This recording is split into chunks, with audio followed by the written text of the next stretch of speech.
Here's another question, Adam.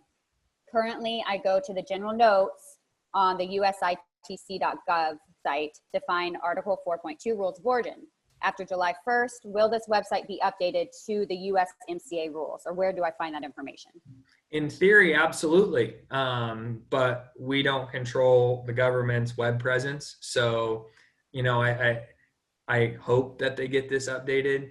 You could go on right now. There are tons of places. We have probably 6 or 7 articles out there that link back to the text of the USMCA, where some of this data resides, the uniform regulation. So there's a lot of people out there posting a lot of this information. You're going to the right spot.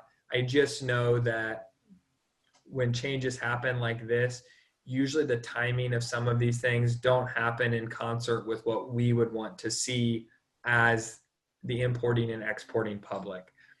I would like to see already that the data was out there and published in that exact place and just says, here, which one are you looking for? It's not. It's published in a lot of different places. U.S. Customs themselves are in the process of standing up specific centers for USMCA questions because they anticipate getting a lot of questions. We'll provide that email address out. I believe it's just usmca@cbp.dhs.gov, but we'll double check that before we send it out to everyone. And Customs will also be monitoring that mailbox and staffing it, at least for the foreseeable future, kind of work through some of these changes, especially because this has been coming for a long time, but really it feels like from the day everyone agreed to July 1st was pretty compressed as far as timing goes, which is why I think you're seeing this next 6 months of informed compliance, where you're seeing this more lax enforcement on specific USMCA versus NAFTA issues.